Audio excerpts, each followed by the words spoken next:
Bluetooth connected.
Omer Glitch, what's up, dude? What's going on, man? Alona says hi. Mr. Pritchard, hello. What's up?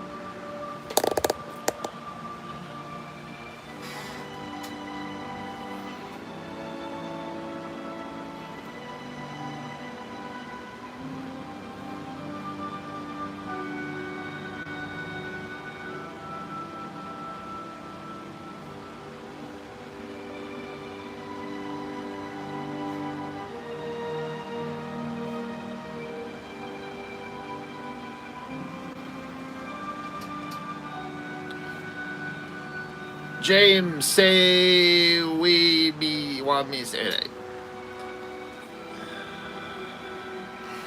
Yeah, I mean, I filled in these silhouettes as far as last night. Not quite done, obviously, but you're having some Taco Bell. Taco Bell sounds delicioso.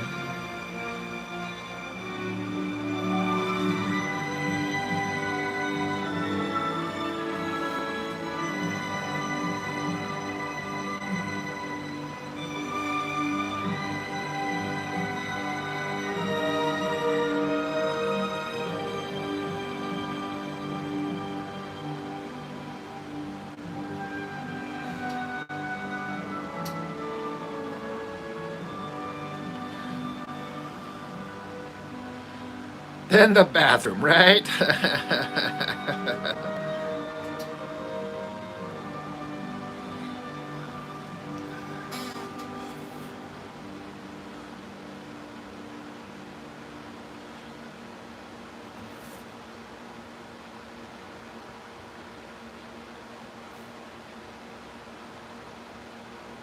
Oatmeal. No, full pizza. No. Eggo waffles. Yes! You both said yes to something. The delicious Eggo taste they want. The wholesome breakfast you want for them. No one says no to Eggo. You lost in the new year. What'd you do? The fight. Here we are, the twos, deciding whether there will be peace or not.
Case, or however you may exactly say your name. Hello, how's it going?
Oatmeal. No, full pizza. No. Eggo waffles. Yes! You both said yes to something. Yeah, that was the opening music to Star Trek 6. It's just a YouTube generated playlist. Now moved on to something else.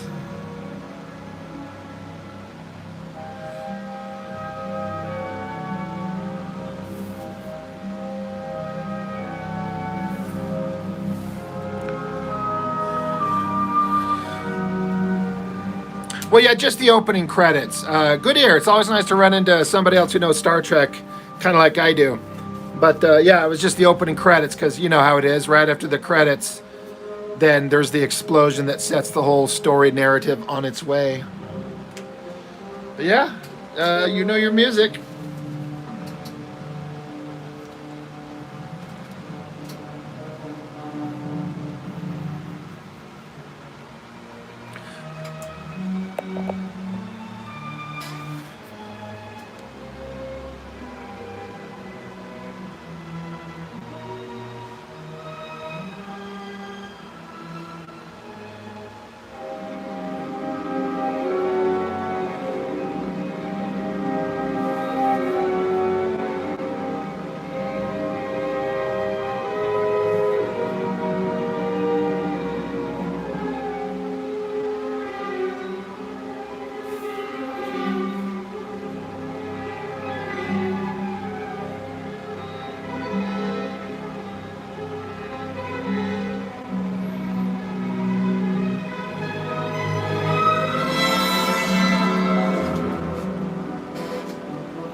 At University of Phoenix, take one course at a time, because real life comes first.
Yes. Yes, it is.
Hey, Mello. How are you, man? Yeah, I try to just keep working. Just try to keep on keeping on as long as I can.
Do, do, do.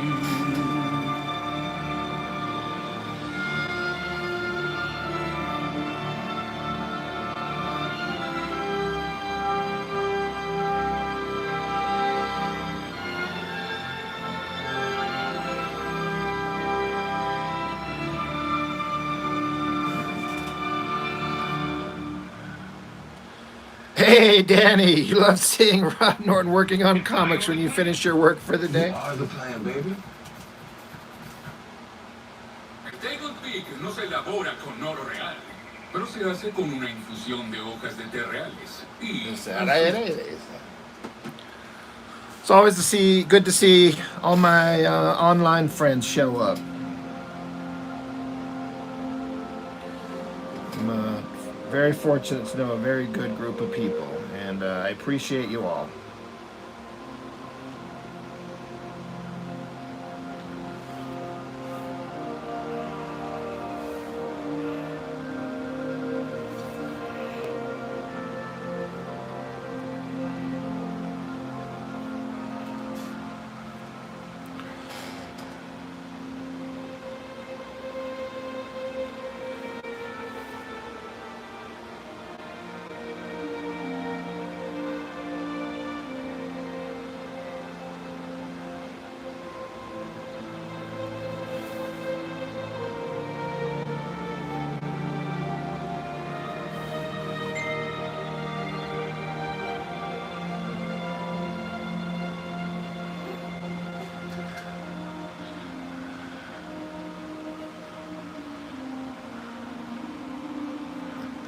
You like that episode? Yeah, I had people tell me beforehand about that artist, and then in the comments a lot of people were talking about how he was kind of a weird guy, and apparently he would draw superheroes with a very big emphasis on their, superhero male parts, to the point where Liefeld had to tell him to tone it down. And I'm like, well, I've got to find these issues. That was, because there wasn't much of that in that book, and apparently he was a really, really young kid. Like just a teenager, which kind of makes sense.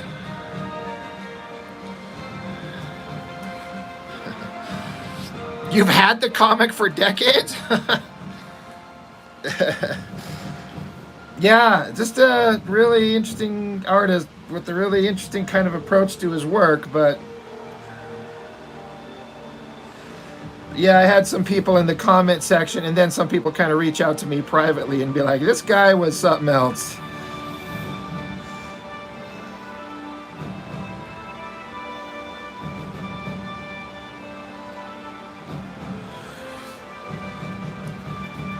HM, what's up? Yeah, the name says it all. I mean, it's a shortened version of his actual name. I can't remember. I did look it up after I made the video.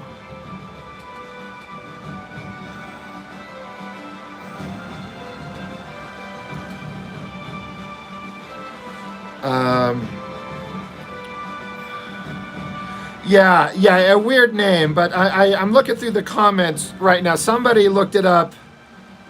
Yeah, Pedram Shohada, spelled Pedram is his first name, and last name spelled Shohadai.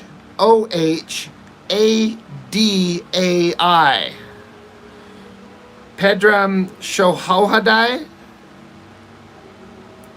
So, reduced down to a single name, I guess I can see back in, 92 or 93 or 94 or whatever it was, a young teenage kid not thinking about what that might sound like. Yeah, he should have just stayed with his original name, forced people to learn how to pronounce things. You know what? That's a great point. Yeah. Oh, man. I mean, we all had to learn how to figure out how to pronounce, like, Whilce Portacio's name. I remember as a kid being like, this name is, I don't know how to pronounce it. I'm going to screw it up. And, yeah, we were out there trying to figure out Sienkiewicz, which I never knew what it was until I think I saw some post where he had it spelled out phonetically. So we could oh, okay, all right. Now, again, yeah, it's nice to know, because then you could kind of take that knowledge and apply it other places when things like that kind of come up.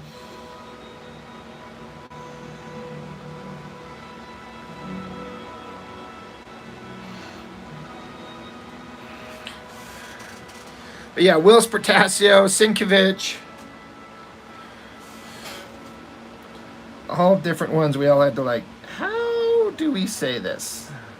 Like, sometimes it's not exactly, it doesn't sound the way it looks like it's spelled. So you're like, I don't know. I don't know what to do.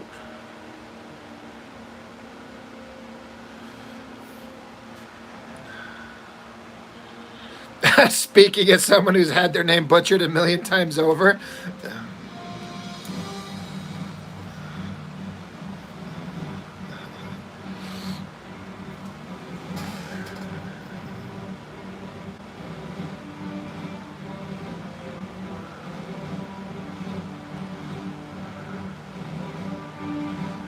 It's a good point, Danny.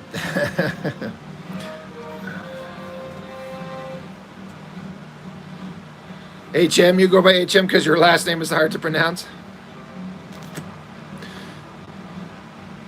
Mr. Best. It's pretty easy to see a Bedro. So you think somebody could start out going Bedro, okay, Mr. Okay, sir, thank you.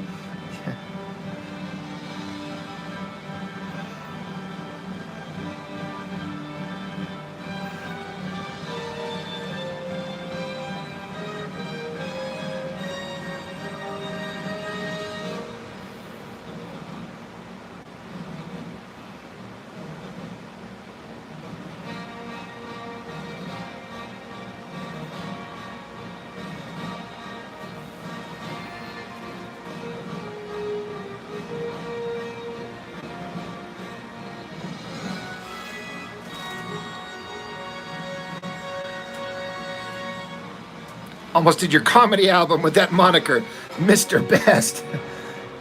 Did you hear his comedy?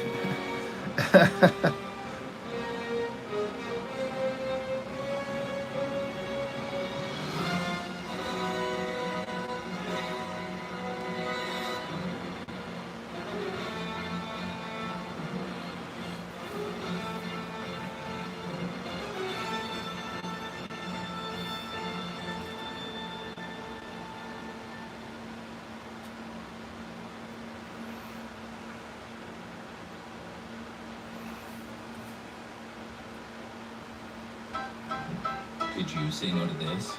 Need it for your kids. Aspen Dental is changing how dentistry is done with technology to make care comfortable Yeah, and flexible. way better than to fit Petty. your life. New patients without insurance get an exam and x-rays for just $29.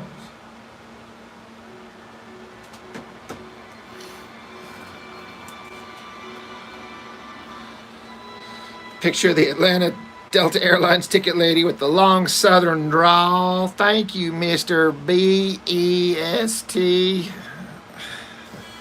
Mr. Best.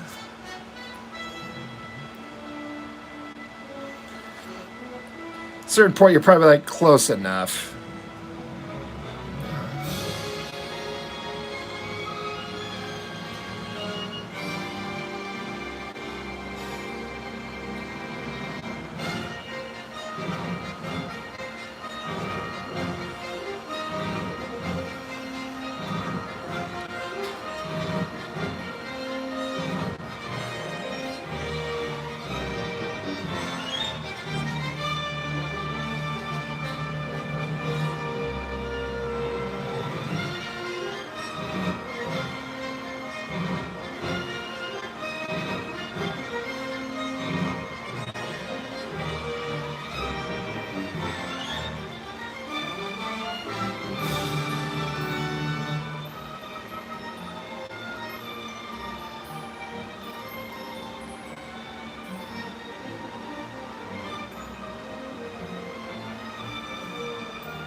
Your answer was, that's me. Concrete, what's up?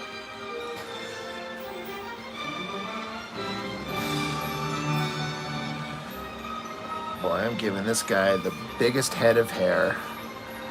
But that's okay. It's my first character I ever created. Is this guy right here. If he's got a big, awesome, beautiful lion's mane of hair, and that's my prerogative.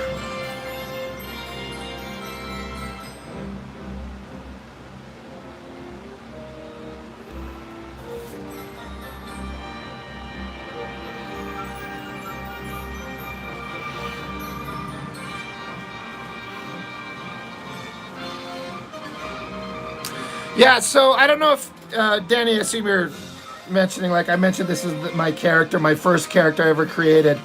I don't know if you've heard me kind of tell the story. You know, as a kid, reading comics, I started like everybody. I created my own characters. I had 3 superheroes. Yeah. 3 superheroes. But, you know, this is 13 or 14-year-old me. And my first character ever was literally just like Wolverine's powers and attitude in Punisher's body with long black hair and kind of like an additional power set with like a crystal like Darkhawk. It was really silly. And then I had another superhero. In fact, it's these guys that I've been drawing on these pages. Oh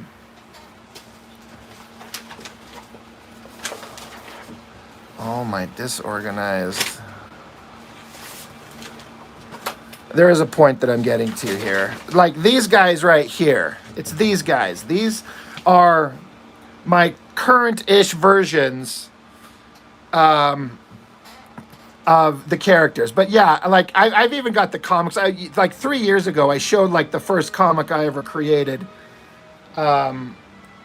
with these guys. But, you know, they looked very different when I originally created them. But you got like the Punisher Wolverine guy, and then you got like the superhero. This is like the Superman or Spider-Man, like the guy in the costume with the cape who's like the hero to the city. And then this guy, he's like a cybernetic guy. He's got robotic arms, robotic legs. He's like Punisher and Deathlock combined. And as I got older, I had nothing to say about them because they're not really characters. And I kept trying to find characters in them. And I just couldn't. And I moved on to stuff that to me was way more interesting. But what I'm doing with this comic is I'm taking previous pages from 2 different stories that I created for some other people that never went anywhere a couple of years ago, and I've combined them into one story, and I need to finish a couple of pages to finish that story for just a unique one-off book. And I wanted this hero to have a couple of superhero friends show up and have a conflict. So I'm like, why not just use my own characters? I can interject some characterization because it's just this one thing, this one time. They'll probably never be seen again anywhere. But I wanted to take an opportunity to throw in my own characters, at least in one time, in one place. Because again, I look at these guys and I just get this really kind of crazy sense of nostalgia because I remember being a 14-year-old kid drawing god-awful comics, excited because I made my own guys. But like I said, as time went on, I don't really have anything to say about them. I don't have anything that I want to do with them. So I'm just throwing them in a comic where this is the first guy I ever created. And, you know, he looked very different in his original incarnation, but he always carried a sword and he always had long black hair. So I'm like, I'm just going to use him and throw him in a comic, and I can say that my original guys did get some play in a couple of pages. And, you know, who knows what the future might hold, but, you know, I've got so many things that I want to do. And this little project where I'm taking old pages from some other stories that I thought looked pretty good comparatively, and I didn't want them to go to waste, so I'm just re-scripting them and repurposing them for my own thing, taking 2 entirely different stories drawn for 2 entirely different purposes and making one story out of it. It's kind of a challenge. I've even got a third story that I did for something else that I might be able to work into it. But now I'm drawing the end pages to it to kind of wrap it up, and I get to use my guys. So it's kind of like just a little personal kind of like, it's multiple things. Like I said, it's using other pages that I created that went nowhere and have no purpose that now will have purpose, but also getting to put my own original guys, because I've got a lot of characters. Like, I've got characters and books and stories I want to tell, but to be able to use my first guys, you know, it's kind of like this little personally rewarding thing just for me. In fact, I should, when I print these up, I should put images of what the original characters looked like in the first comic I ever drew with them in the back of the book, so people can kind of see it.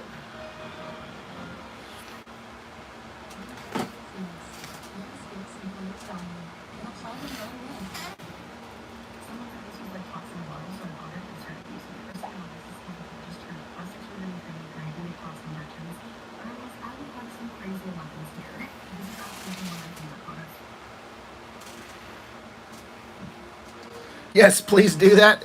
Yeah, I mean, that's the kind of stuff that I like to see.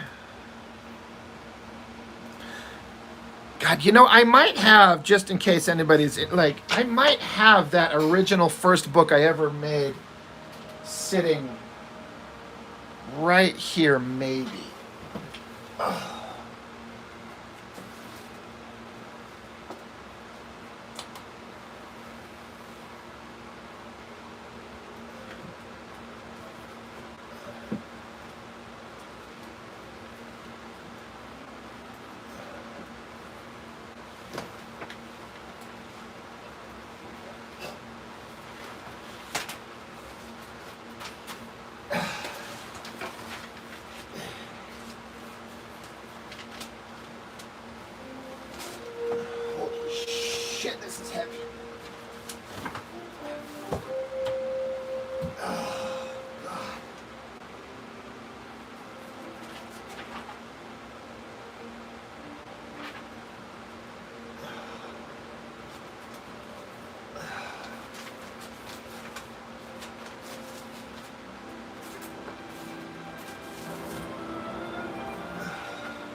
I actually found it. I didn't think that I would.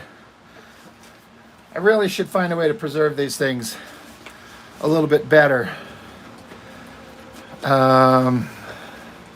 Man, this is my ancient teenage Rob. Oh man.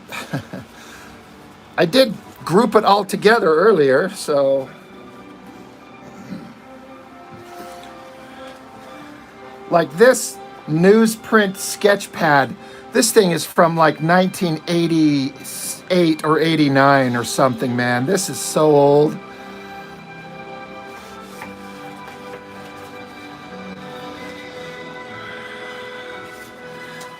But yeah, there is, I think this is the first page I ever tried to draw. And anybody who's a sharp-eyed guy might recognize the basic pose as a Mark Bagley drawn Daredevil from, I think, the first series of Marvel cards. And this ridiculous costume that he's in. And then the dialogue, it says, it's so cliche. Okay, I have another, like, passion project I want to do. I kind of forgot about that. I come up with this idea a couple years ago, but I have this idea where I want to redraw this first comic I ever made, which is just awful, but redraw it in my current style, but keep the dialogue exact. Like, I don't change a word. So it's, So specific. I have drawings like that, right? You know, just to keep the same story, the same story beats, the exact same beginning to end, and the dialogue exactly word for word the same, but just drawn in my style today. And I think that would be hilarious. So the dialogue, it says, "The city, a nice place to live, but there is one thing I hate, the crime. And I've come here to help stop it. Yes, I'm like a superhero. I'm Tiger," and it's Tyger. To me, that was the coolest thing ever. So that was my original page 1. No, you know what? That actually might be. This is my original page 1, and then that one I just showed you was a reattempt. Oh man, I got.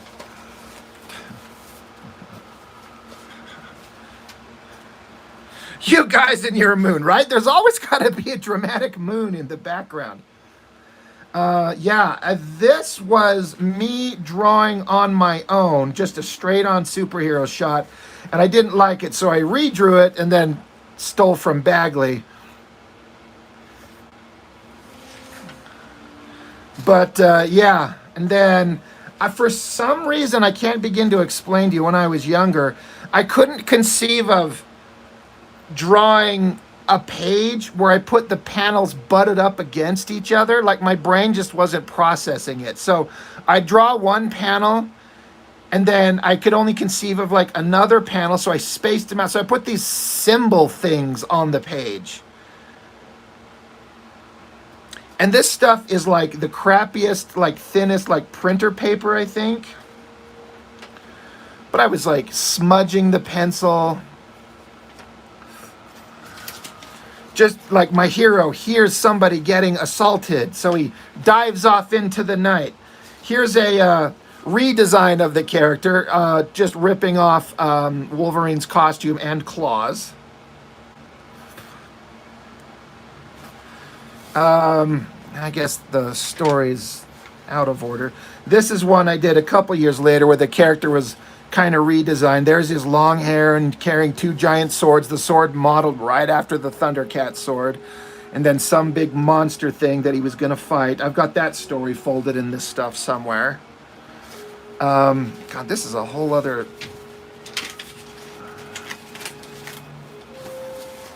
This stuff is not in order. These are entire other comic pages. That's an entirely other story. That's an entire other story. That's an entire other story. This is on newsprint. Look at this. Oh. This is my hero. It's not over. I will have my revenge. You can tell what era of comics I was looking at. Having Screamy Guy torn up, trying to do a McFarlane cape. I even did the McFarlane thing with like the side headshot. And I was trying to throw in all this detail, just hyper detail everywhere that I didn't know what I was doing. Oh man.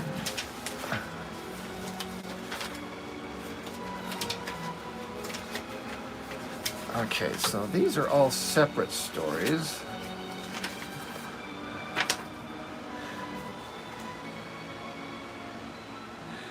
Here's like a group shot of bad guys, again, dated 1992. And just looking at the designs, you can totally tell what I was into. You're like, there's a magician guy. Here's like your Deadpool dude. I used to think I was unique with that sword design. Giant muscular guy, a little guy with a bow and arrow, guy with robotic arms and swords.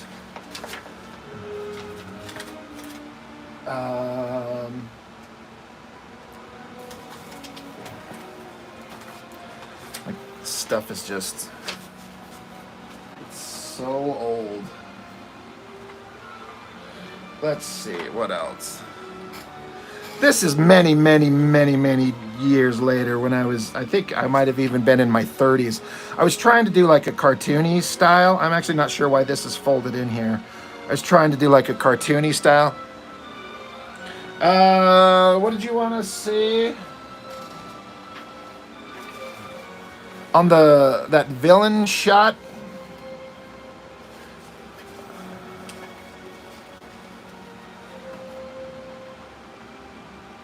Top left character, yeah.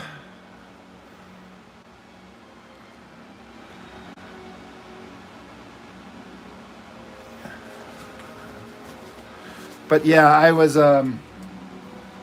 trying to learn a cartoony vibe. More characters.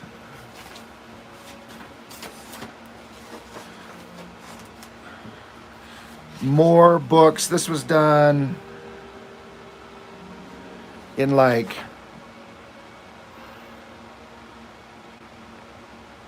probably 94. Yeah, all this old stuff, old early sketchbook stuff. Yeah. Again, just trying to do the stylistic things that I liked at the time. I was really doing old school, like X Factor era Joe Quesada, trying to do stuff like that here. Front view speeder bike. Yeah, yeah, they're on a speeder bike. One guy could fly. In fact, this character right here is on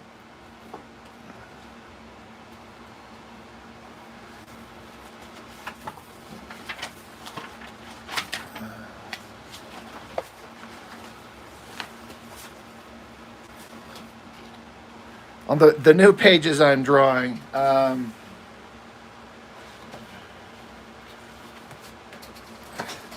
He's like this guy here. Yeah, his mask is off, but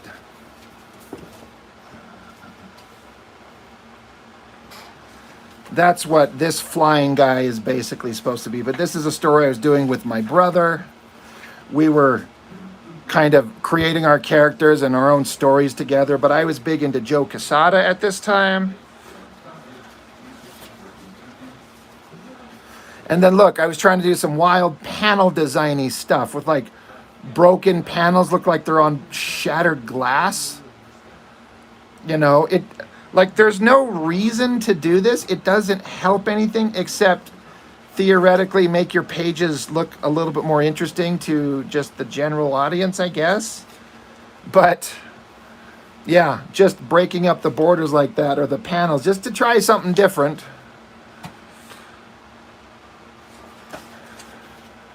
And then this page, this is interesting because this was the first time I ever experimented with a dip pen and dip ink. It was on this stuff right here. It's very messy. And the ink was probably decades old. My parents had it, and it's this ancient dip pen. But I didn't know. I just figured ink and pens were always cool. So I tried it, and it's a mess, and it wasn't fun. Look at me doing these like awesome, like muscular straight on shots and energy blasts.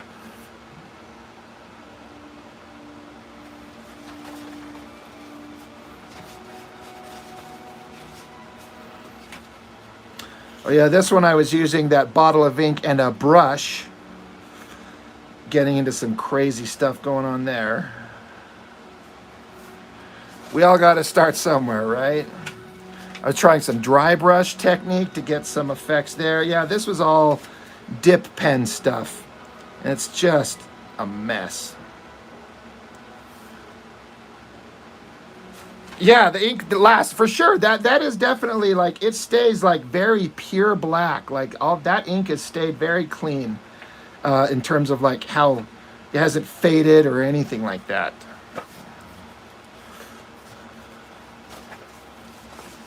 And then I kind of started losing interest in the story, even as I was kind of getting like I kind of had fun with that shot of the muscular guy. He got tossed away, and so he's like hitting the ground, trying to like get that ridiculous anatomy going on. And then I always kind of like was excited for this big like close up on the face, guys. You got to have the angry close up on the face shot with the gritted teeth and the blood and everything.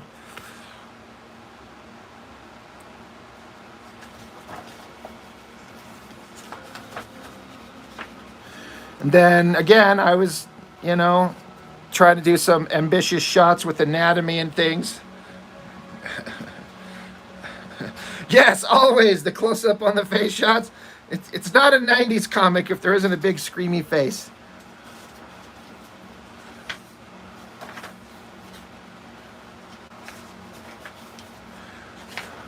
But yeah, this is a comic I drew. You know, this is not my first one. Boy, if you can't see the Rob Liefeld pose influence in that panel right there, the like thrusting your chest forward with the head down, like I wasn't looking at anything. I was just going off what I remembered, you know. And but I was definitely trying to pull a Liefeld kind of pose because I'm like, well, they looked cool, so I got to be able to do it. Yeah, concrete, that's the pose, right? Even way back then, I was trying to pull it off. The Captain America pose.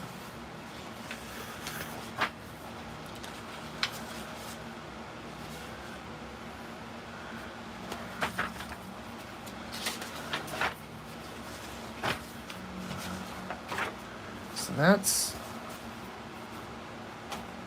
another thing.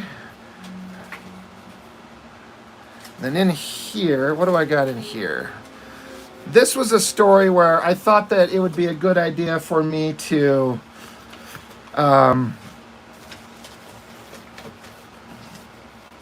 like, I'll pencil all my stuff with like pencil smudging. The Wolfmaster, what's up? I'm showing old comic pages when I was just a teenager. So I redesigned that character that I was talking about to this guy. And he had a Thundercat sword because it's short, but it can grow longer because to me that was like the coolest thing ever. But yeah, I was like, everything just, because I had one of those, like, I forget what they're called, but there's like soft kind of smudging tool that you use with like charcoal. And I was just using it everywhere.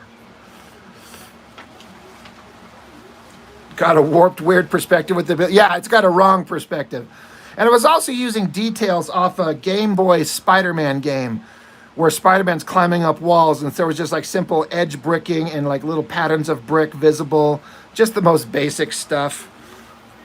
I did steal visually this staircase, I think from an X-Men comic by Jim Lee. I did look at that and just kind of reproduced it, and it honestly kind of works for how young I was. I mean, I was 15, I think.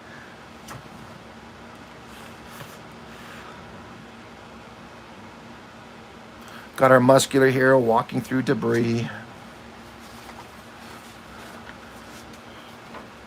There's a overly rendered, heavily shadowed face.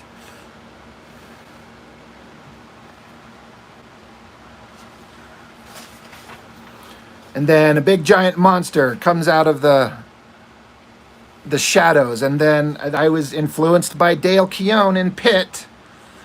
So I have some big monster with like fangs or whatever coming from the bottom going up, and just trying to do heavy shadows and cross-hatching on the big giant anatomy. Just trying to do a Pit thing.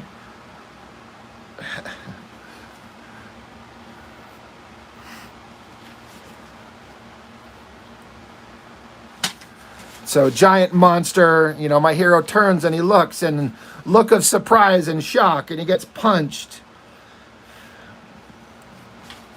And then our hero picks himself up, and I was really going in on this. And I didn't draw horrible hands. I intentionally had these hands designed weird. It still looks dumb, but they were supposed to not look like human hands. They were supposed to be like weird crab things for some reason. Probably me just wanting to avoid drawing hands and do something I could do easier. Mr. Punch, how's it going? Oh yeah, the tragic Eric Larson incident. He had all that old stuff that he had done forever, like 100 comics that he had personally drawn, and then they all burned in a fire. That's heartbreaking to hear every time. And then the pencil smudging 90s era style stuff continues with giant close-up on face and figures breaking the borders. Me trying really hard to figure out perspective.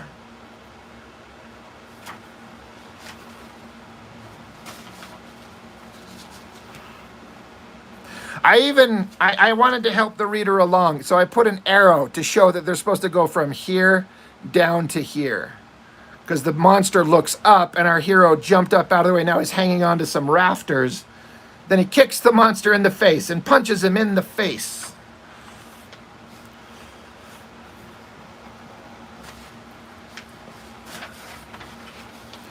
Monster grabs him, holds him in the air. There's that dynamic 90s style posing, right? It's still there. Look at this big glory shot of monster holding guy up.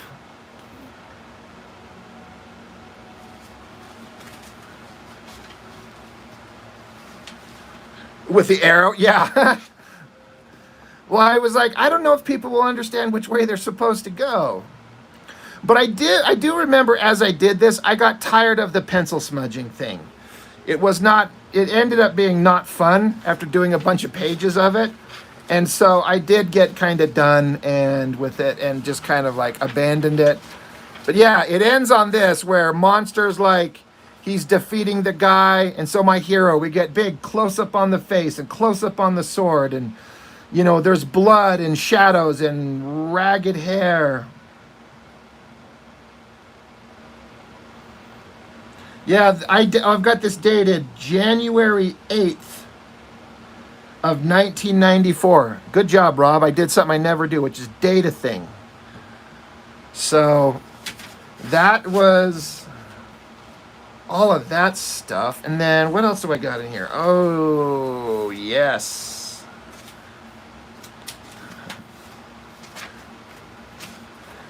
Round about 95, there was a local comic publisher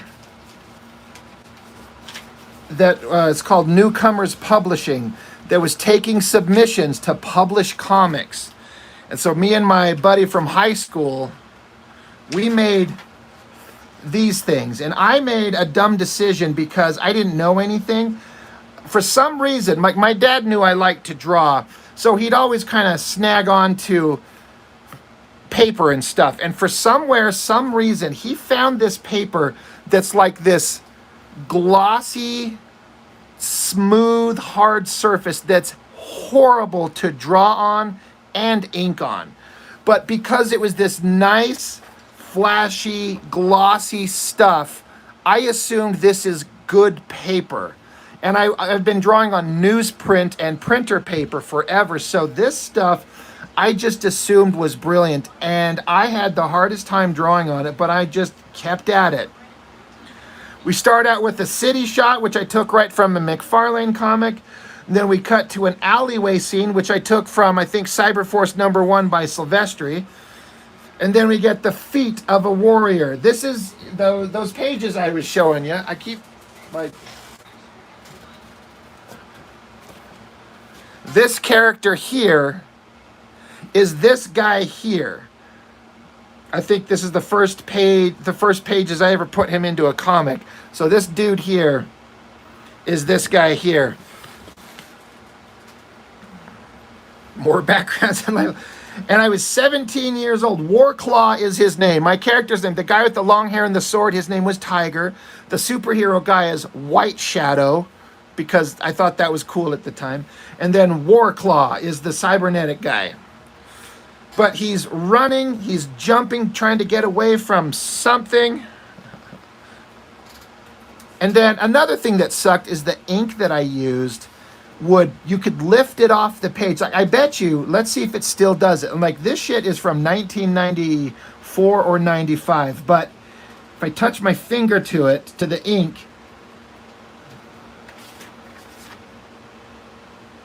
it still actually comes off a little bit. You may not be able to see it, but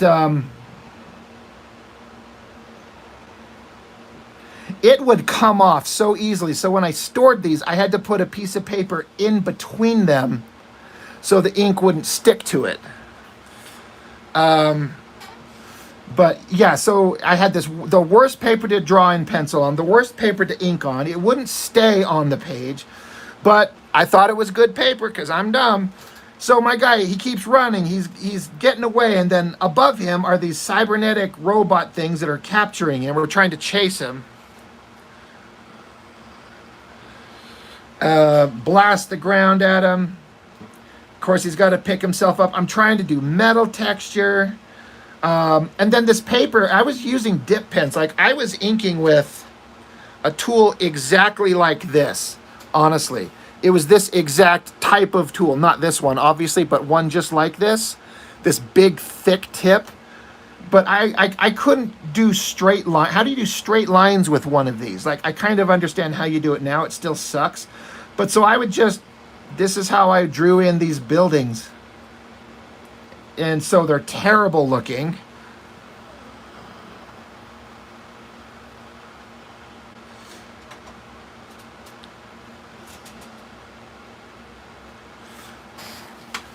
But, yeah, hero guy. He's being chased by cybernetic bad guys. So my hero, he has to pick himself up, get a gun, start shooting back. I was trying to do that, like, Whilce Portacio, like, crazy border thing. Wasn't working. Flying robot, which I gave him these, like, double-armed cannons with these giant cutting blades on the side. Just to make him threatening. Robot thing gets shot, blows up, so he falls, but then other guys come behind him. And my hero, he's like, well, 2 down, or 1 down, 2 coming, ammo's low. Shoots one of them in the head, he arcs back. Again, I can see that I was like super into Joe Quesada at the time. I could see kind of the stylistic stuff like that. This shot, you know, got to have the glory shot of the hero shooting.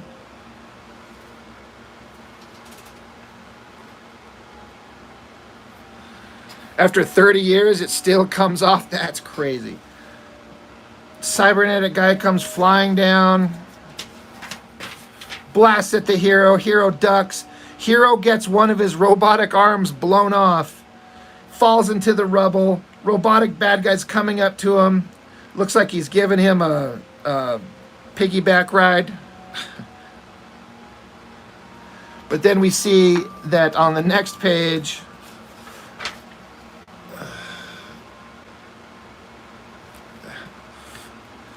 bad guy robot thrusts forward to stab his blade things at our hero, but our hero ducks out of the way, and our hero has 2 Wolverine claws too, because everyone has Wolverine claws.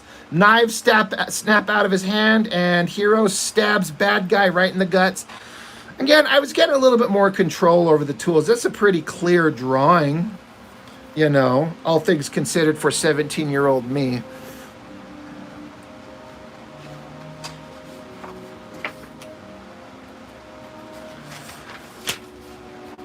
And then the heroes just kind of have a little knife fight real quick, and my hero wins. And then I had to draw a frickin' car. I needed my hero to find a car and steal it to get away. And so I think this is a car that my brother owned at the time. And this last page is just slop. But anyway, that's another one of my very, very early comics that I drew.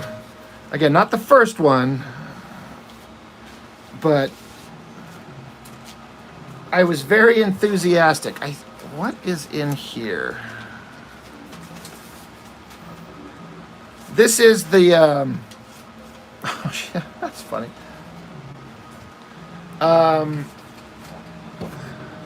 This character here with the white costume.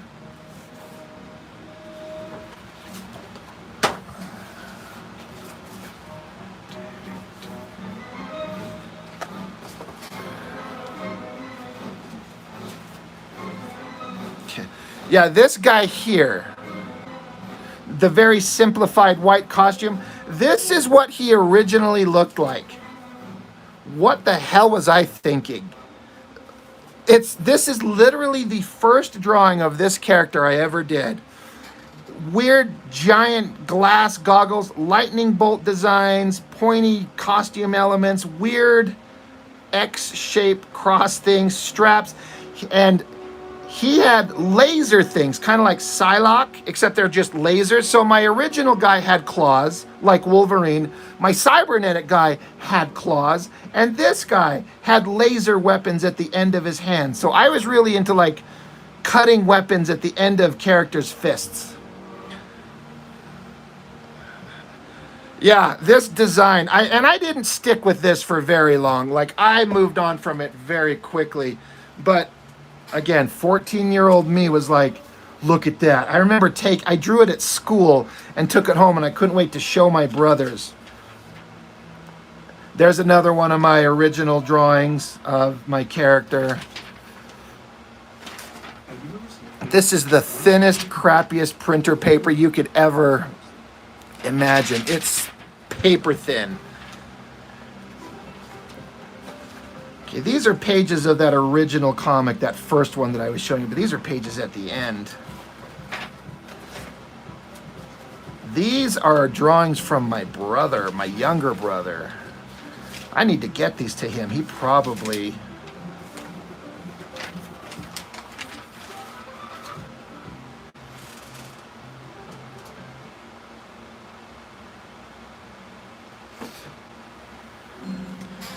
Just another page of me sketching out another guy.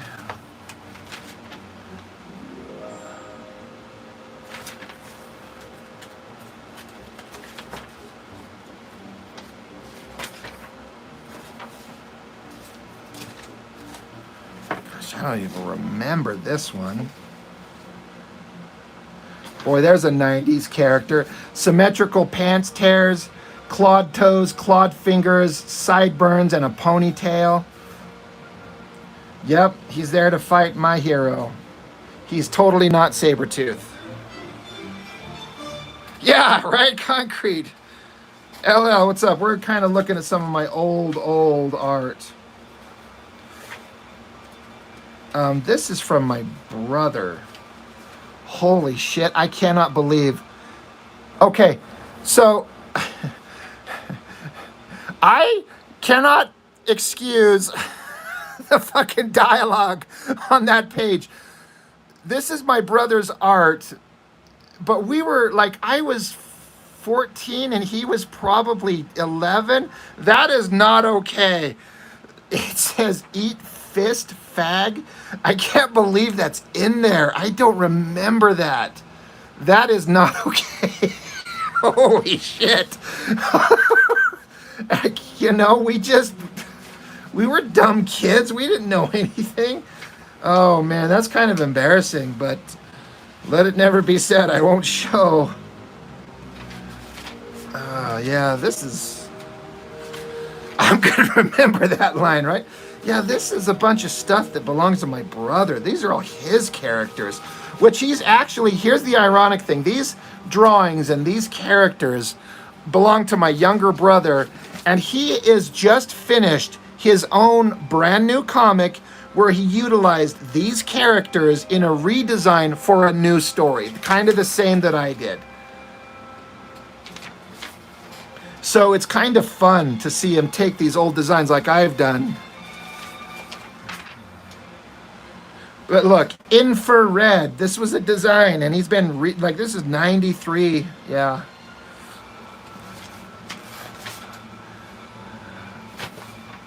It was fun growing up having, like, a brother. Like, my older brother liked comics, and we'd collect them and talk comics. But my younger brother ended up wanting to draw and create. So we got to kind of, like, grow up together, making stuff together. And that was fun. Yeah, that was kind of like a Spawn thing. Yeah, that is all that ancient stuff. So yeah, this all kind of spurred from mentioning out there to Danny that, like, I am using my old character designs in new pages because I want to have them in there somewhat respectfully, not using, you know, slurs and shit that they shouldn't be saying. Oh man, I can't believe that was in there.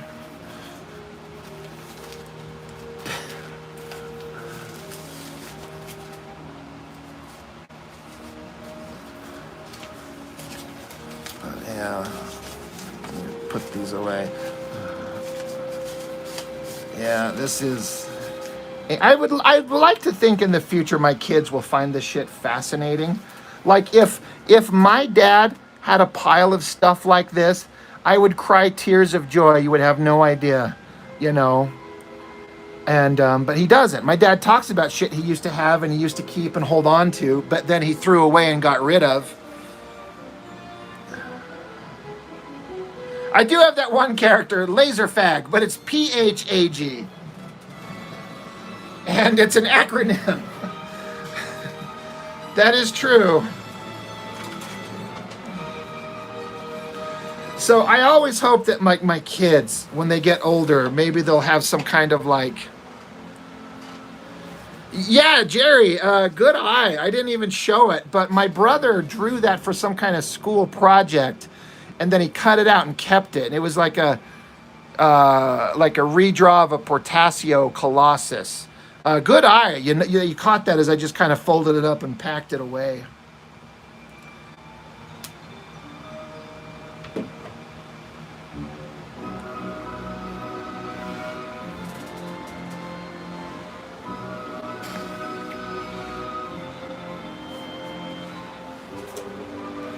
But yeah, that was kind of fun to look through those things. It's always kind of a fun kind of trip down memory lane. I was so enthusiastic as a kid. I'm like, oh, I want to make my own characters. And honestly, nothing's changed as far as what I want to do. Here I am, decades later, still doing the same thing, just trying to draw comic books. So I guess you could say that I take it seriously, whether or not I'm any good.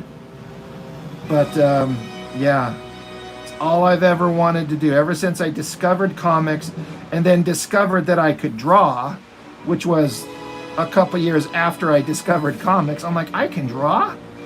I didn't know I could draw, sort of. So... here I am, years later. Finally found a small audience that kind of likes the stuff that I do.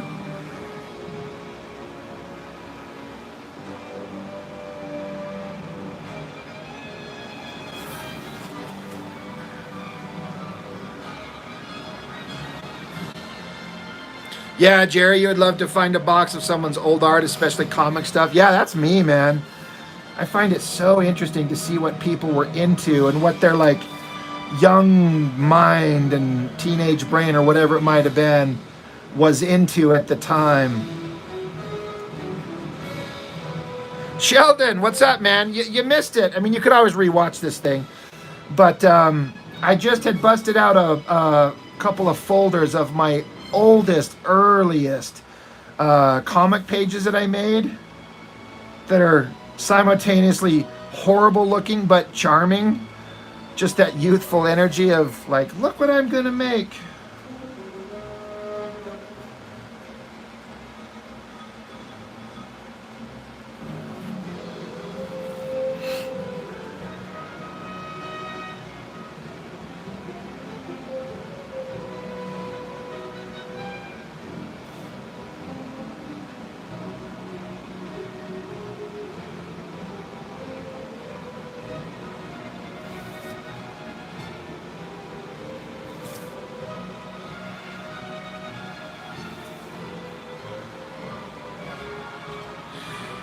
Yeah, Mr. Punch. I've done that before too. I didn't start drawing comics until I was in middle school, really.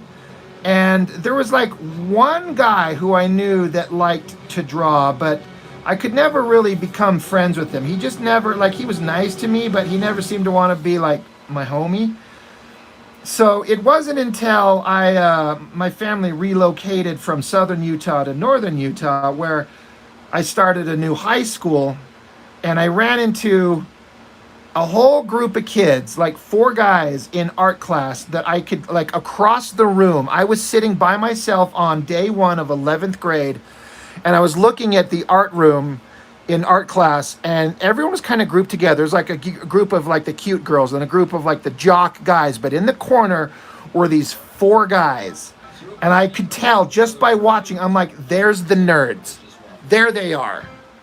And so the next time I was in that class, I made sure to sit over in that area by them.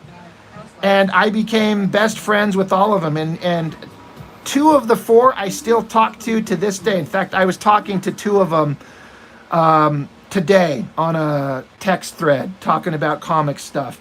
But we would sit together and we made comics, especially this one guy, my friend Brian, and we made comics, and we kind of learned together and grew together and drew pages together. And he had a very like Disney animation style, and I just wanted to be a combination of Jim Lee and Rob Liefeld and Joe Quesada.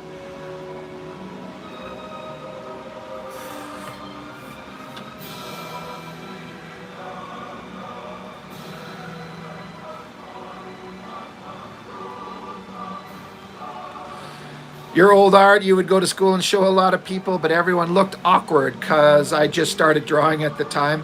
Yeah, most of the time people are like, oh my gosh, you're so talented, because you can kind of draw and they can't.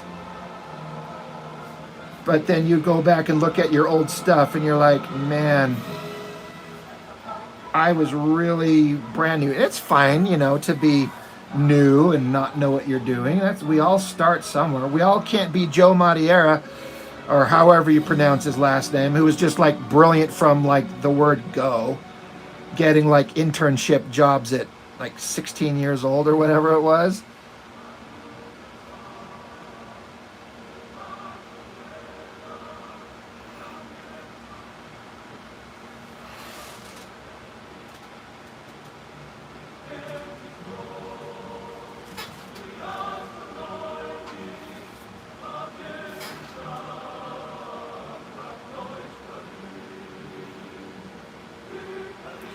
But yeah, it's nice having friends from high school that have lasted. I mean, we're all very different. Like these 2 friends I was mentioning, like I live in Utah, and both of these guys are very Mormon, very LDS. But, you know, and I am super not. But it doesn't matter, you know, we're just buddies, and we all have similar kind of moral and ethical kind of tastes, and we all get along really well. We've maintained a friendship since like we graduated high school in 1995. And I still get to call these guys my friends.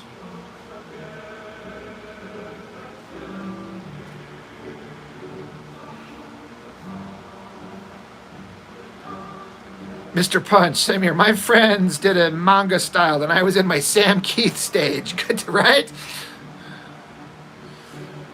Yeah, some mother effers were 16 at Top Cow, poached from the Wizard fan art section.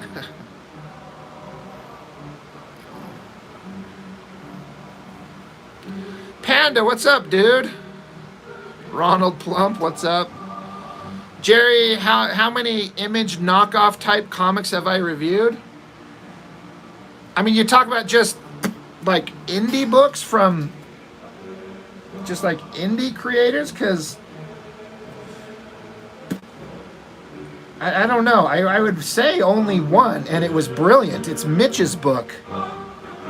That's totally a 90s knockoff, but I don't want to use that term because that implies a negative connotation. Mitch is doing the 90s era book, but perfectly.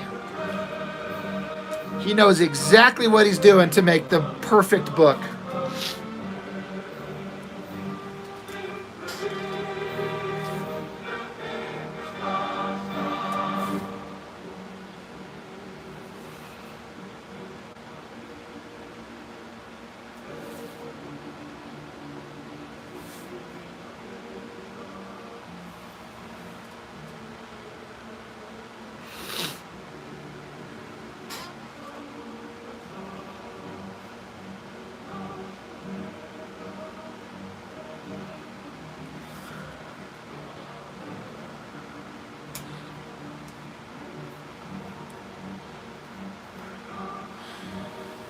Yeah, you love those kayfabe vids where they would find a self-published comic Image style. There's only like 100 in existence, and they found it in a warehouse.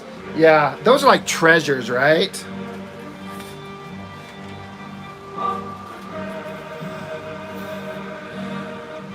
No, I never did the Eric Larson thing because I was smart enough to know that the type of character he wanted would have to be like a big, tough bruiser character. You know, because he did say after the fact, he's like, I had a lot of guys send in like characters that are like fine designs, but they couldn't go toe to toe with the dragon at all. And I'm like, I didn't have any characters that were big, tough guys. And so I kind of thought about it, but I didn't have anything that I thought would ever be correct. So no, I never submitted to that. I did send submission pages of just like sequential pages to Liefeld Studio and to Top Cow. I did get a form letter rejection from Extreme Studios, which I think I still have somewhere. I couldn't imagine I would have thrown it away.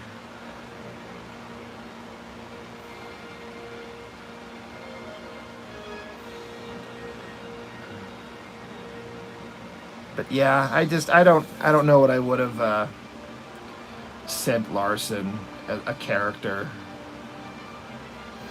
And honestly, Jimbo the Mighty Lobster was way better than anything I could have ever come up with, because that character had an interesting design and an interesting like hook. It's a big lobster and he's the most foul-mouthed person ever, and that's funny. I love that Larson chose that character. It just worked.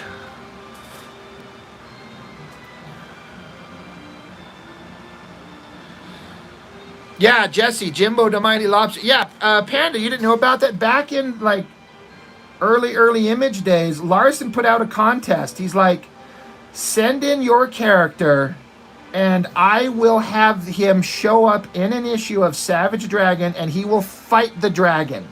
He's like, you retain full rights to your character.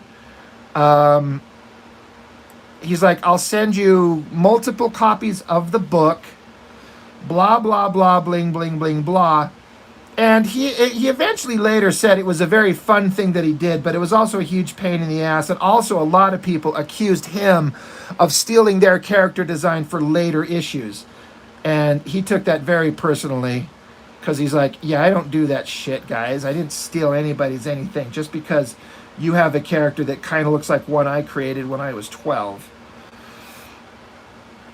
And all the more aggravating is that, from what I read, several other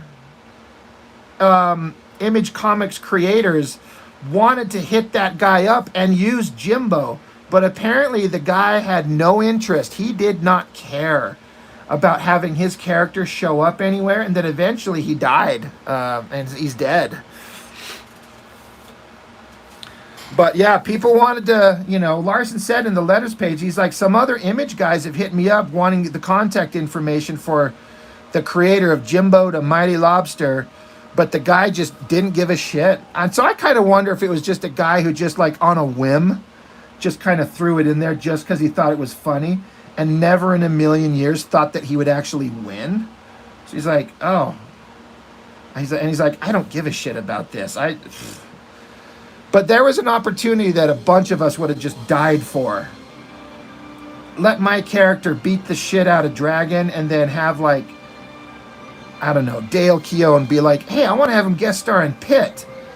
The guy could have made an entire career potentially, but he just didn't want to. I forget the guy's name. I know I could look it up, but...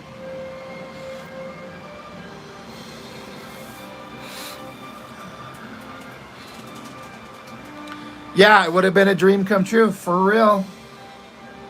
I did fantasize a million times in my head about what could have been if I would have done it, but like I said, I just knew I had nothing, so...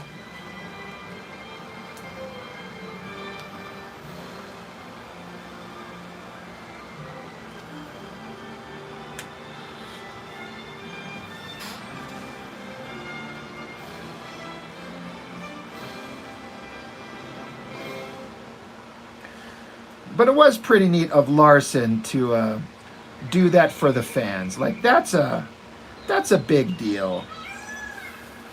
I've always kind of respected him for being willing and interested in being willing to like let's do the ultimate fan contest.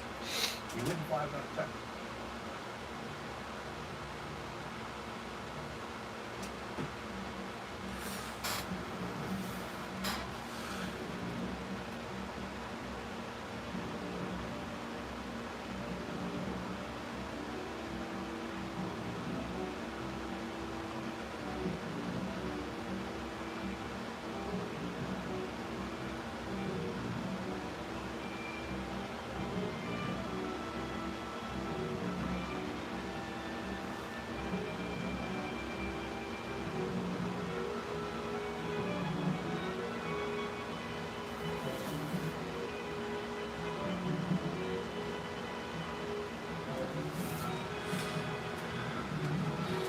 Jason Merritt. Yeah. That's the name. That sounds right. See, pick Arachnus. I don't know. That Jimbo sounds a lot more interesting to me. You know, Jimbo fits the Eric Larson Savage Dragon world. It feels like a character that Eric would have created. And Arachnus, I don't know anything about it outside of the existence of the character showing up in like the letters pages of Dragon and the letters pages of Wizard. And I remember seeing that character show up everywhere. And I was like, well, somebody's really, really trying to make this a thing. And I guess they kind of did later on. But yeah, I was way more interested in... I thought Jimbo was more interesting.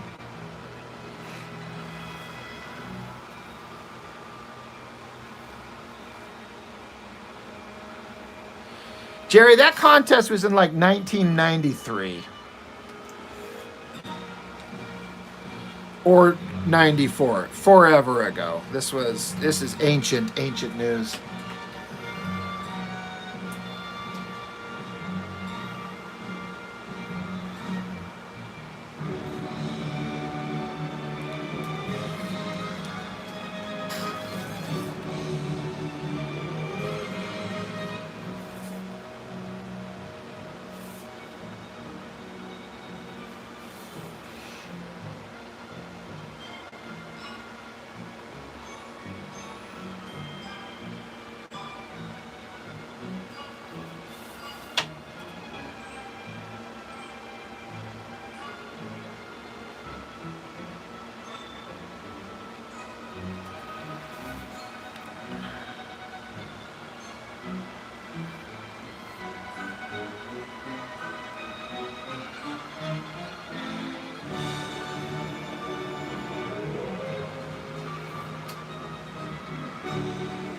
Sheldon, are you asking if I thought that Jimbo was more interesting?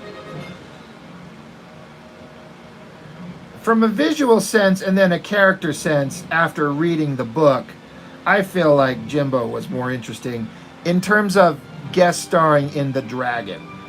Like I said, that it fit the Dragon comic. Like, I totally get why Larson chose Jimbo.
I seem to remember, Sheldon, I think that sounds right, because of course Larson put in the back of the books later on characters that were close, close contenders, and I think you're right. I think that Arachnus character was in there as a possibility.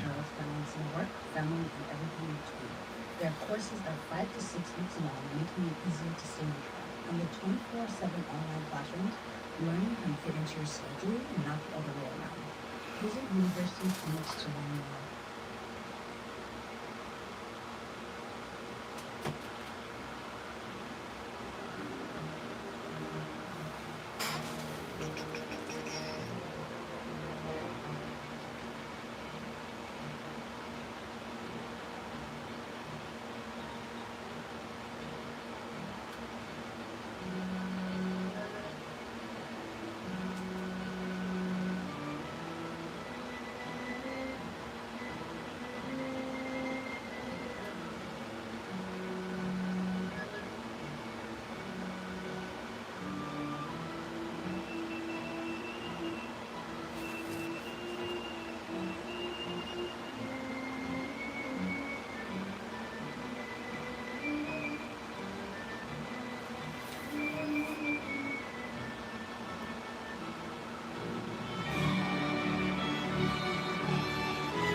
Larson didn't know what to do with the cyber tentacles. I don't know. That kind of feels like that would be an easy solution. Just like have them do anything.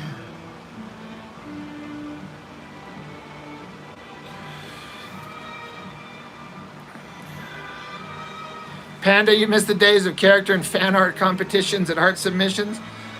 It doesn't seem like it's a thing anymore, and I wonder if, the litigious nature of our culture has put people off of that. They're like, let's not even bother.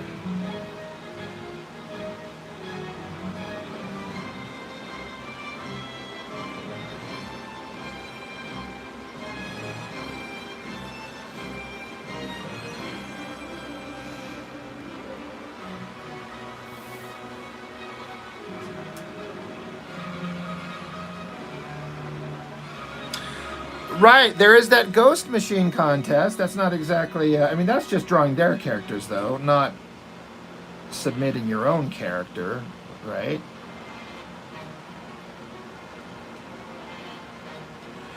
I pondered it for half a second, but I'm like, I don't read any of those books so far, so I wouldn't even know. I'd have to like go find books and learn what the characters are to try to understand what it needs to look like. And I'm like, you know what?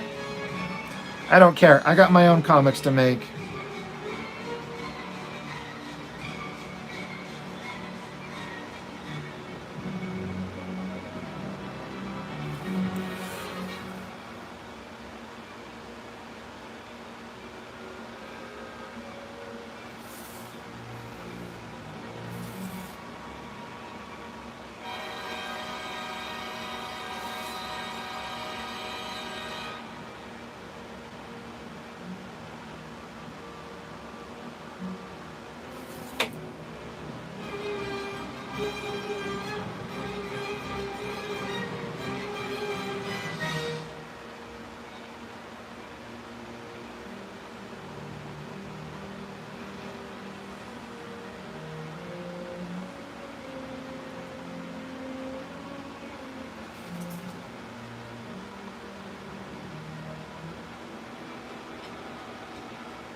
Oy.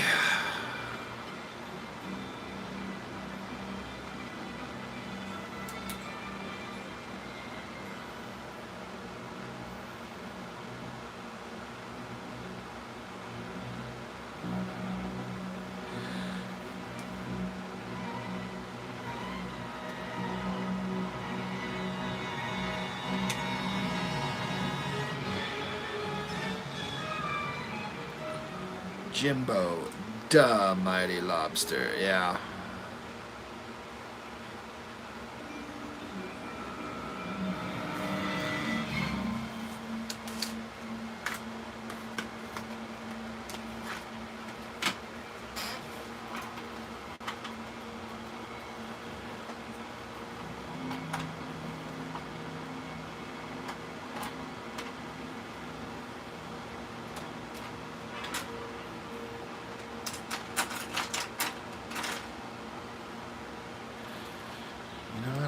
I want to do a thing, but to do the thing, I got to step out for just half a second and go grab a thing that is in another room.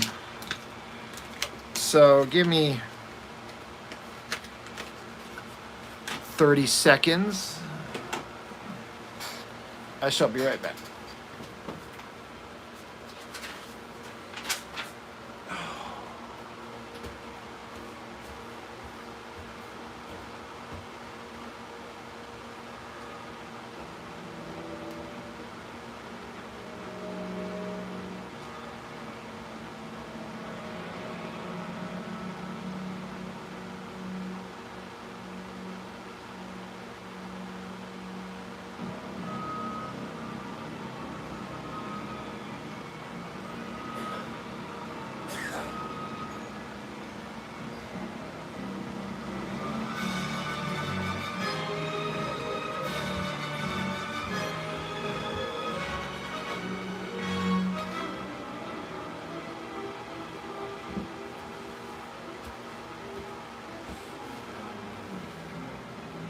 Okay, I have returned. DNT87, thank you, man. Thank you very, very much. I appreciate that. I had to go grab me a tool, a very expensive and specific art tool that I'm sure most of you have probably never heard of.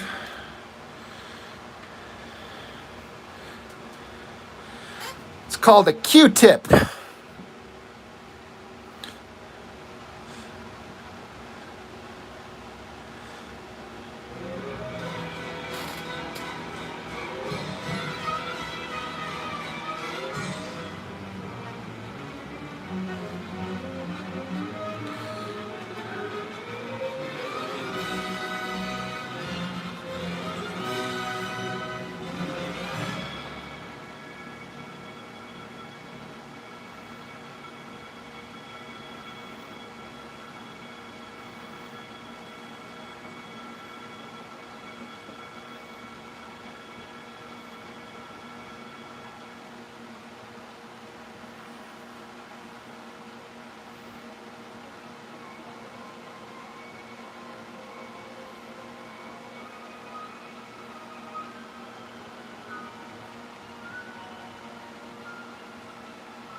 I'm doing a unlearned man's version of some Kirby Crackle, right?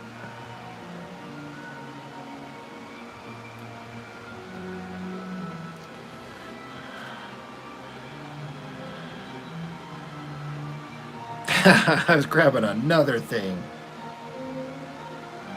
Maybe I did. Maybe I still will. Liefeld is too rich to remember Q-tips.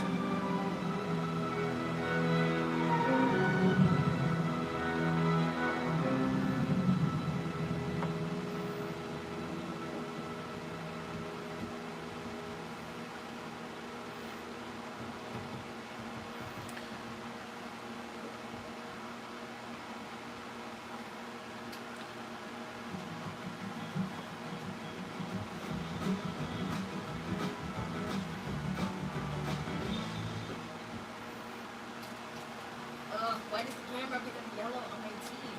With just one kid across the white strips, I didn't even have my whitest smile yet. I'm so...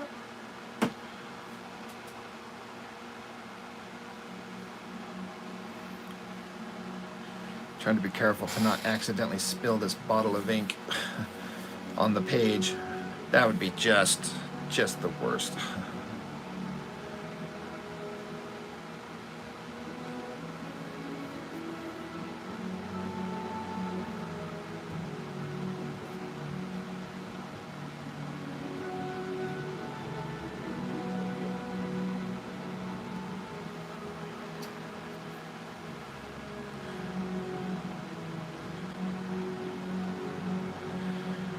Yeah, this is these are pages for a book that I'm putting together.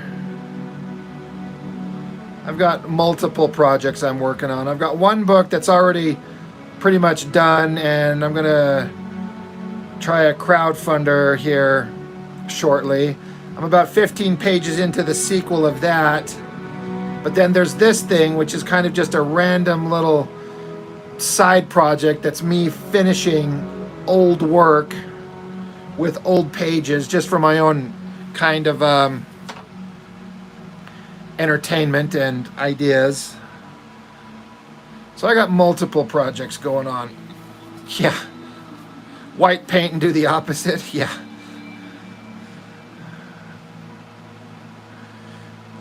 Depends on where it spills and how much. If I do, might be able to work it out. I have had to do that before.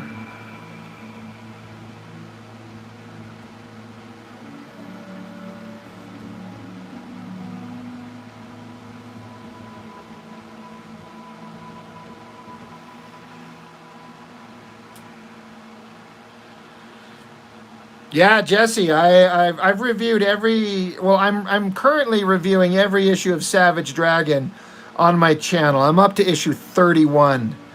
But yeah, number 7. I remember reading that. Like, I went to the comic stores with my dad and my brother, and so I'm flipping, because The Dragon was my favorite book.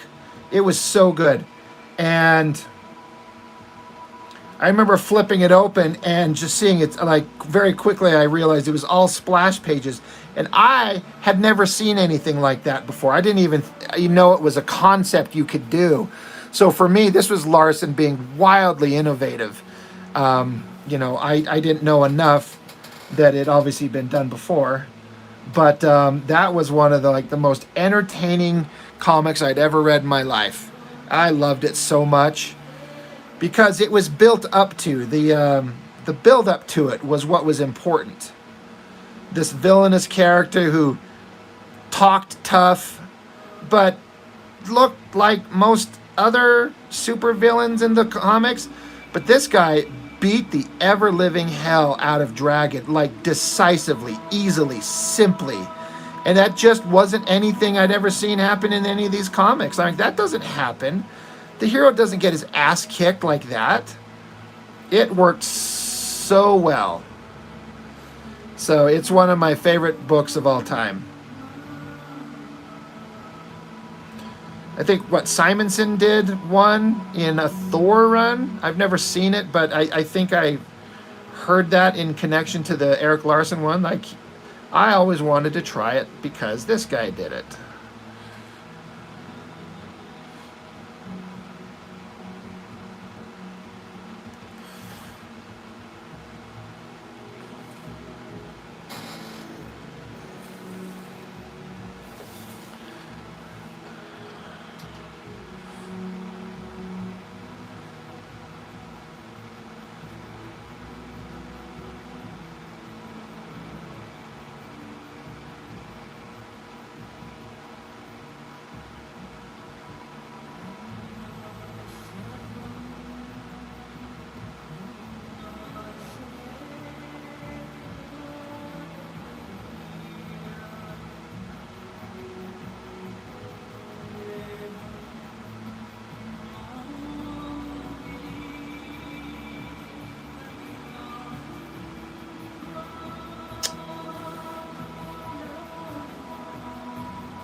Yeah, all Eric Larson's ever wanted to do is to make the Savage Dragon comic book. And he is doing it to this day.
Yeah, Jesse, you're a Jim Lee guy, but kind of made you mad when he stopped. I mean, he drew the miniseries, and then he drew Wildcats. I think I want to say, yeah, it was up to issue 15 is when Travis Charest took over. So it was like issue 14. But you know, I think even Jim Lee wasn't necessarily that invested in his own book. Like at the time, you know, when he created it, it was like this is the thing, but. I will give Jim Lee credit, though. He never really stopped drawing. Like, he took a sabbatical, but then he comes back. He draws some Deathblow. He draws some Gen 13. He does Divine Right. He does the Marvel, you know, Heroes Reborn thing. And honestly, Wildcats wasn't that interesting. I didn't think. So I get what you're saying. Like, you want these guys, like, we want these guys to have the passion for the books the same way that we do for our own stuff. Like, we would die to be able to have the opportunity. I just don't think Wildcats was anything he really gave a shit about and was easy to walk away from, unlike Larson, who would never walk away from Dragon and hand it over to somebody else. So, like, I kind of get it. And at least it gave him the opportunity to do some other things, I guess. But I get what you're saying.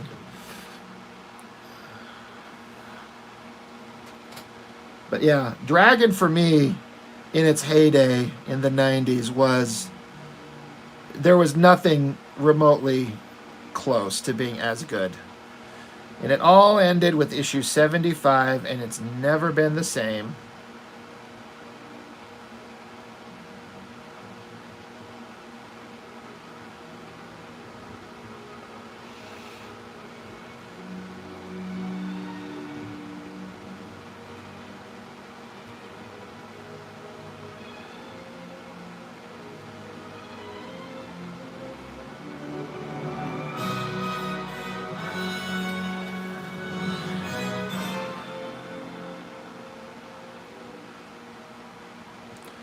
Talk about Jim Lee's best work in terms of art.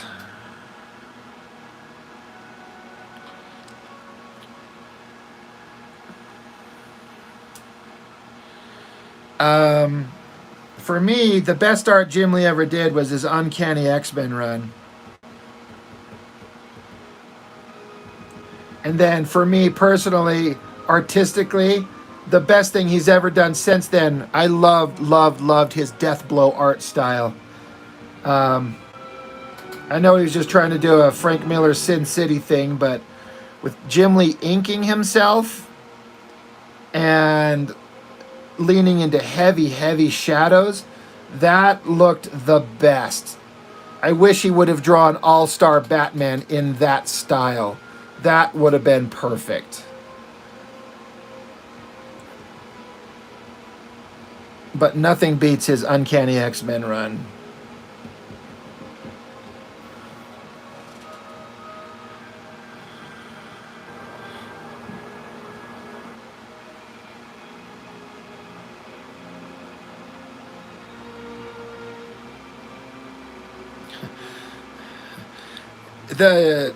The Image guys with Stanley, I've seen them before. I actually thought it was interesting. I mean, yeah, they only drew stick figures, but they were giving like legitimate comic art lessons.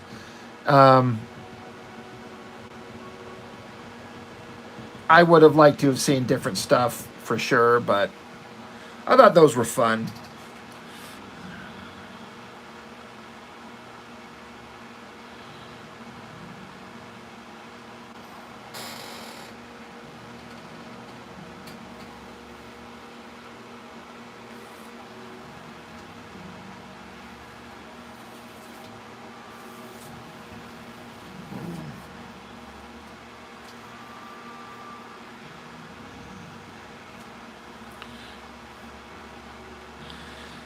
Yeah, Jesse Larson. Yeah, when it started, Dragon was the book I was least interested in when Image Comics was announced. But as soon as I read issue 1, I remember walking it to my older brother and putting it in his hands and saying, "This is the best book Image has put out." It was by far so much better than Spawn or Youngblood or Wildcats. And I was like, read this. This is so much more entertaining.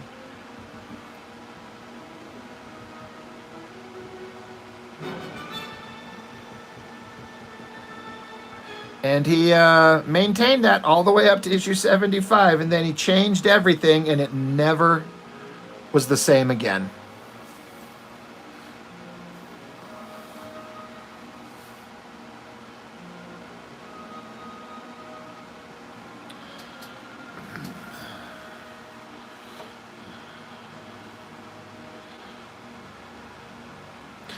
Hey, thanks, Danny. I had a lot of fun actually inking those faces in there, and then I actually was debating back and forth about just leaving the figures all in just the blacked in figures with the white background because it's in big energy transition. But then I'm like, I kind of wanted to try the Kirby Crackle energy thing around them, and I can always erase this in Photoshop after the fact. But I kind of think it's doing what I wanted it to do.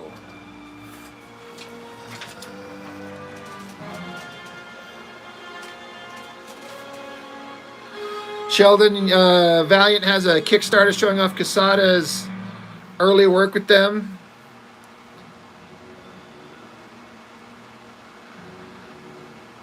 Because, yeah, the previous page was this. Like I said, the three guys here and then the one dude there, they just vaporized the villain, but this is his evil energy, his spirit, his essence still lives.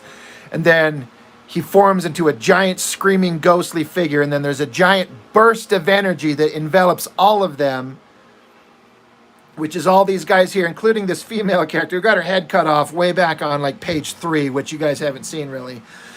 And the story is that this immortal monster that they vaporized and killed, and now he's an energy being, when he explodes in energy and it envelops all these characters, now they become immortal too. They don't know it at the time, but they've now been imbued with immortal life, including the girl whose head gets cut off. Like, she gets put back together, and then the story jumps into like 5,000 years in the future, where the three characters are still chasing down this one guy thousands of years into the future because they're functionally immortal now. And this is it happening to them, but they don't even know that it happens. This is a life-changing event that they didn't even realize was happening at the time. Morty, Jim Lee says he uses himself for reference whether he's drawing a male or female character. No, I don't use myself as a reference for a female character, but reference is important. I remember an interview with Mark Silvestri saying that if you're an artist and you don't have a mirror sitting at your desk to use as reference for like face shots and hands and things like that, he's like, you're not a real artist yet. And I took that to heart. Now I have my phone with me, which you can use to like snap pictures and use reference, but that stuck out to me a long time ago, where Silvestri's like, if you think you're an artist, but you don't have a mirror at your desk to check facial structure and lighting and things like that, even at like a most basic level, you don't have to look like your characters, but like positioning of a jawline and a nose and an eye, it's kind of critical. So yeah, I took that to heart from Silvestri a long time ago.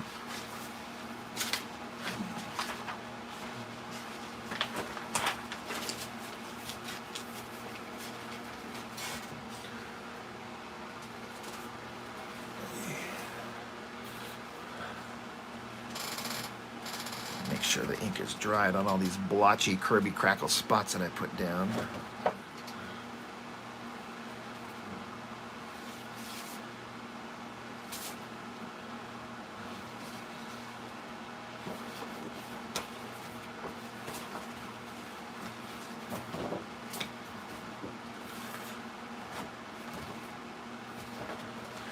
Yeah, so in terms of this story and these last batch of pages that I'm drawing to wrap up this story, I've got like 3 or 4 more to go to pencil, but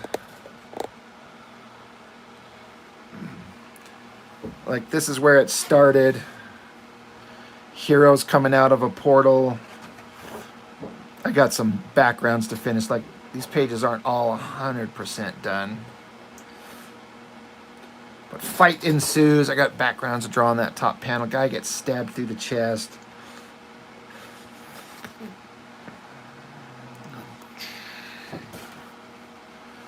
Other heroes are like, holy crap, you just stabbed our homie. There he is, like falling back with this broken blade in his chest, so they blast a hole through him.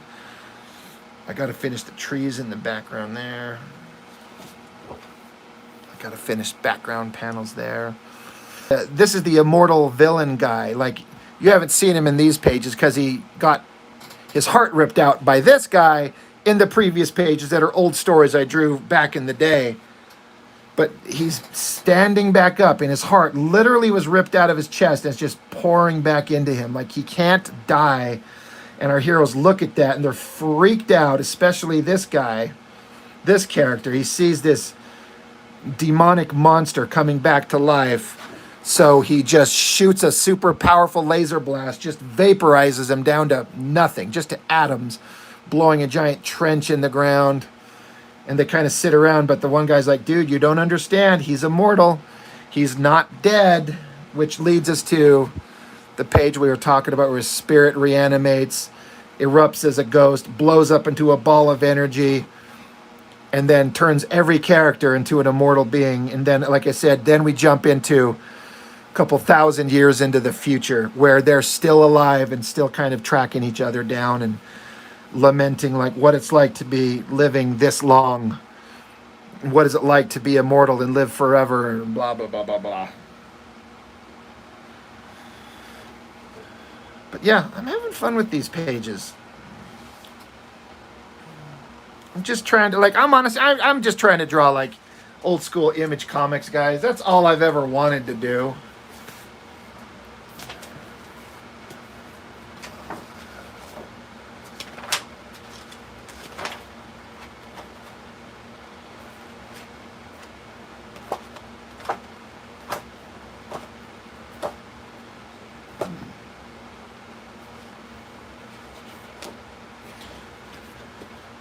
Then I need to get back to drawing issue 2 of my genius work, Dick in a Jar, which I've already started. It's a hard story to explain to people. What's your comic about? Well,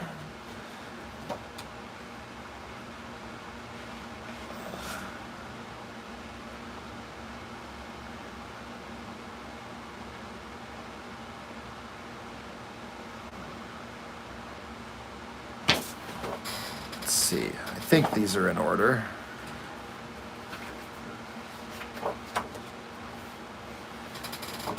I haven't looked at these in a minute, so I need to get re-inspired to get back to drawing these. Not that I'm not. It's just, it's been a minute.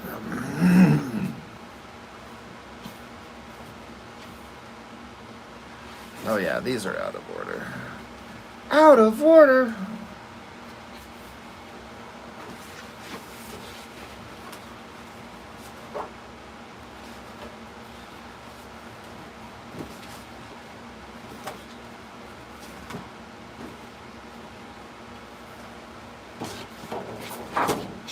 Shit.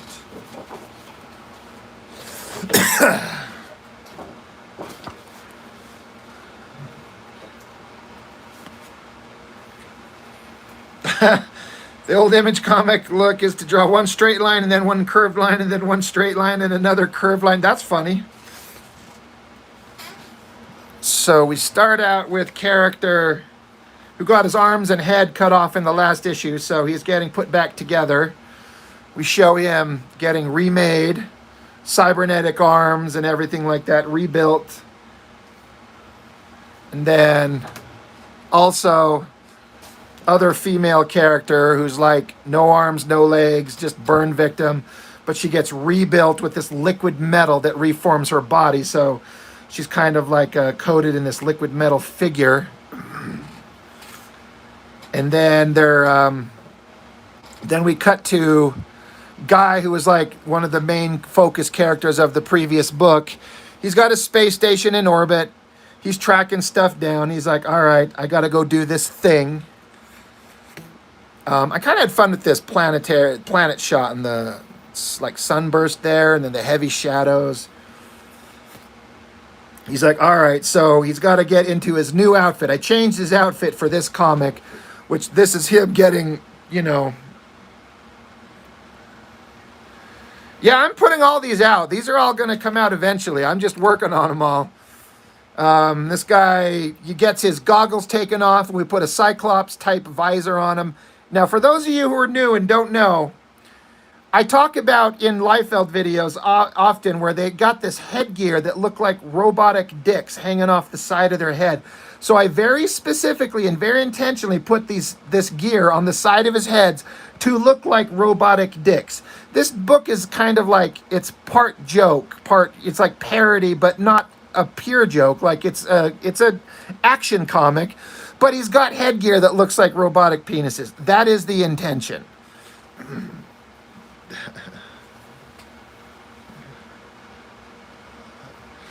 So anyway, this guy's getting his new outfit put on him. And so there he is in his like new streamlined outfit, because last time this is just basically Cable. That was the whole joke of the previous issue 1. That's going to be my Kickstarter. But in this one, I streamlined him down and putting him into this old outfit design that I come up with when I was like 20 years old for an entirely different character that I still kind of liked. So I put this guy in this thing. And then we cut to a city shot and an apartment shot. And then my books ain't for children. Oh, I got pages out of order here.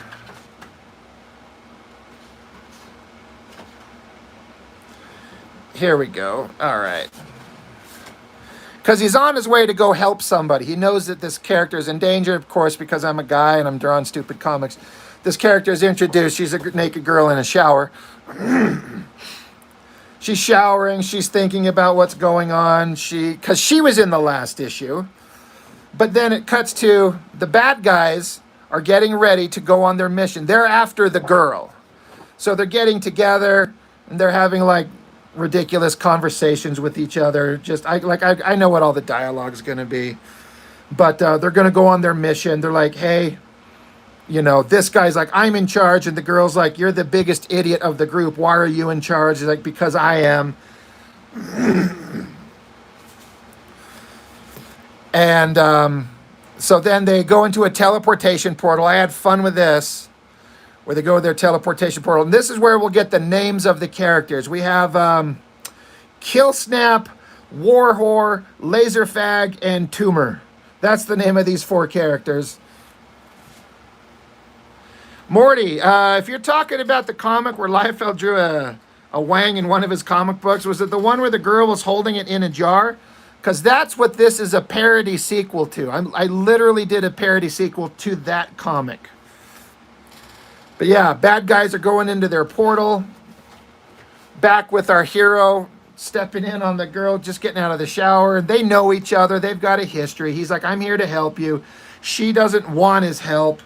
But he's like, you don't understand what's coming after you. And she gets kind of worried. Then across the street, another villainous character. There's a ninja hanging out, looking in. He's watching them. Cut back to them. She's dressed now. They're getting together. Rob is answering the hard questions that other Rob didn't. He's like, we got to get going. You got to take me seriously. We got to get out of here.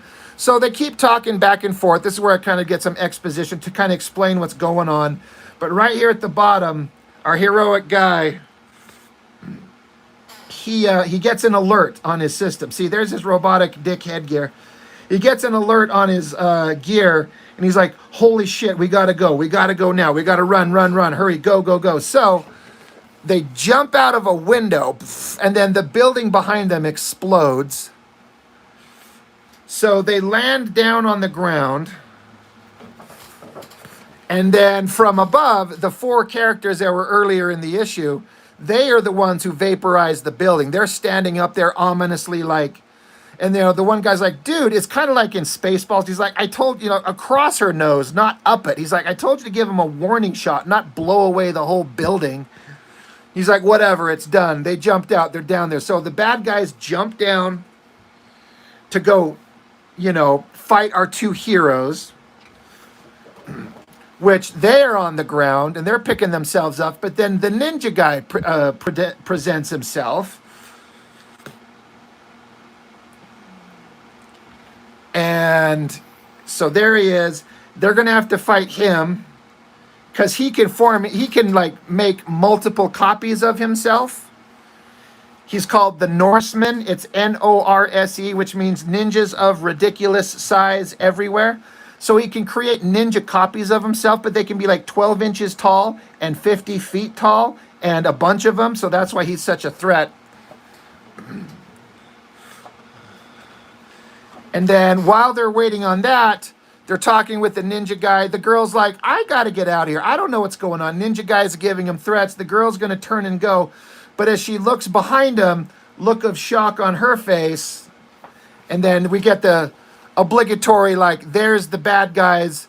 Could have been good guys. Anybody. Just the super team standing there flexing, getting ready to fight. So our hero, the guy with the dick headgear and the girl, they have to fight the ninja and these guys. But these guys, the villains and the ninja, even though they're villains, they're not together. So self-replicating ninja is going to end up fighting these guys as well.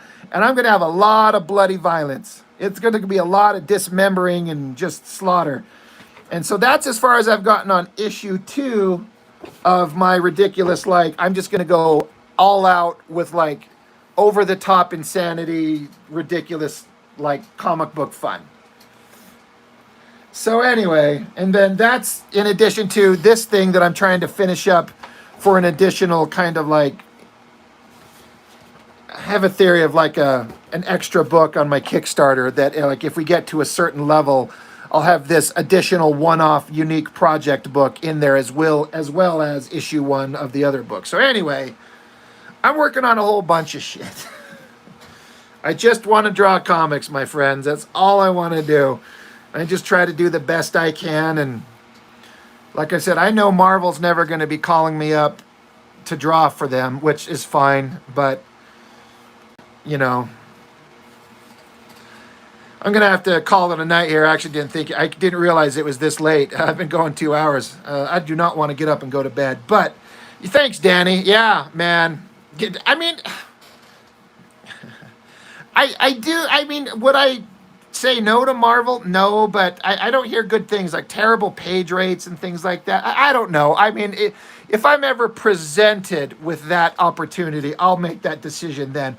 But I'm not holding my breath. But I am having the time of my life, having a channel where I'm able to reach an audience and show people what I'm doing. And then when I make these books, I have the opportunity to have an audience that can pick them up. You know what I mean? So I'm making my stuff for me the way that I want to, with no one telling me no, with an audience that I've never had before. And I'm like, God, go, go, go. Before I die, it's time to like make books. Just go, go, go. So, you know, it's kind of fun. It would be nice to like be able to be like, live off this. I'm not quite there by any means, but I know that if I keep doing this, if I hopefully die an old man, I can look back on it with like, I'm happy with what I did. I made the stuff. I created the stuff. I shared it. I've had people tell me that I inspired them to get cracking on their own stuff, and they made their stuff. And this little moment in time is a kind of a special moment for me. So, you know, and I'm just going to keep writing it out as long as I can and just keep making these ridiculous things until I can't.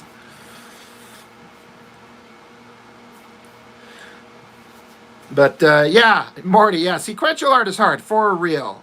Jesse, thank you, man. I really appreciate it. Geronimo, what's up, man? Thank you. Really appreciate it, my friends. But, yeah, I'm going to call it a night.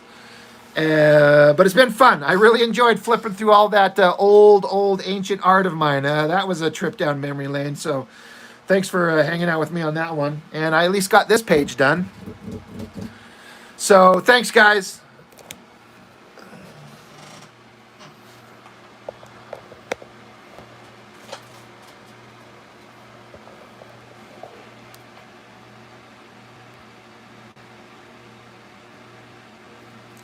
Thanks, guys. DNT, Geronimo, Morty, Arlon, Jerry, Sheldon, Danny, all of y'all. Appreciate it, guys.